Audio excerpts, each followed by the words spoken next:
counting down. 3, 2. Welcome back. I'm Mario Anderson. On today's show, we are taking the show on the road. We are broadcasting this week's edition of In Focus Kentucky from the city of Frankfort in the state capitol, and actually recording this particular segment in the Capitol Annex. And joining me now to talk more about the legislative session that got underway in the beginning of January, the 2019 session, is Ryland Barton. Ryland is the State House reporter for Kentucky Public Radio. Appreciate your time and returning back to In Focus Kentucky. Thanks, Mario. Talk with us about this particular session. Started in the first week of January. It goes for 30 days, but the legislators take a few weeks off for a break and return in February. But what have you been seeing out on the front lines and hearing during the first weeks of the session? So the first couple days of the session were really dominated by this one particular seat in the House of Representatives. It's House District 13, which Democratic Representative Jim Glenn won by 1 vote. The outgoing Republican representative, D.J. Johnson, so the incumbent, he had run for re-election, lost that election by 1 vote, and he's challenged those election results. And so in order to actually have a recount, you have to petition to the House of Representatives. So the Republican-controlled House of Representatives is now appointed this committee, this board to oversee this election challenge, and we're going to be seeing that roll out over the next few weeks. Basically, former Representative Johnson says that there were a few ballots that weren't counted and some ballots that shouldn't have been counted. So he really, ultimately, he's just kind of looking for 2 votes to swing in his favor.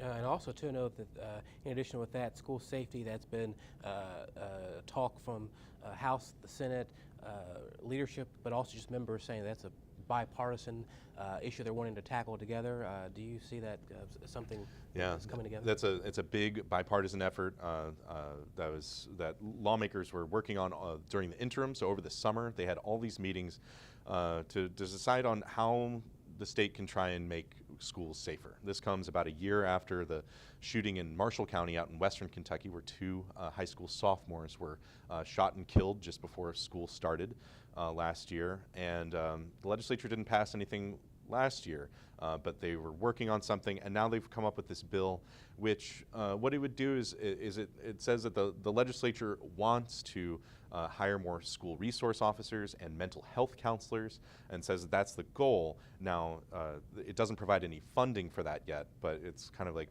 should funding become available, that would be a top priority. It also creates a statewide school marshal who would oversee, or school safety marshal who would kind of oversee these efforts and trying to make schools safer. So yeah, this is something that will definitely move, and lawmakers who are sponsoring it also say that this is a starting point. If there are going to be other proposals that are going to come to the fore over the next few weeks, and so we'll certainly see a lot more discussion about that. And you've been at this for many years, covering General Assemblies here in Kentucky, but in other areas as well. But what's the makeup, in your opinion, of the legislature from the House and Senate? Is this particular 30-day session, there's lots of priorities from all over, but do you anticipate seeing bills coming through and getting passed in March when the session closes? Oh, definitely. That's just like any session, the time when most of the action happens is in the final week or 2 of a legislative session.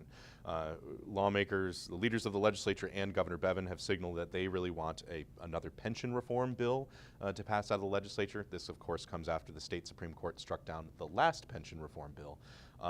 It's unclear what they're thinking about, whether they'll just kind of go with the old version that was struck down because the Supreme Court ruled that lawmakers had just rushed it. They didn't rule that the contents of that bill were illegal. So, well, all right, if they pass the bill following the rules this time, maybe it would survive a court challenge. So that's probably something the lawmakers will be talking about for a long time and might pass later on this legislative session. Also, watch for abortion legislation to advance. Especially this being an election year for Governor Bevin, being a very anti-abortion governor, will very likely sign a piece of legislation that's moving its way through the legislature now that would ban abortions once a fetal heartbeat can be detected, which is as early as like 6 weeks in pregnancy, which is much earlier than is currently protected by the Roe v. Wade ruling, which says that states can't legislate abortions prior to viability. Anyway, it's a complicated way of saying that expect pension and abortion measures to advance during this legislative session. Well, Ryland Barton with Kentucky Public Radio, we appreciate you joining us and providing perspective on being on the front lines of the General Assembly and the session, and we will continue to see your reporting. Thanks a lot, Mario. Okay, you bet.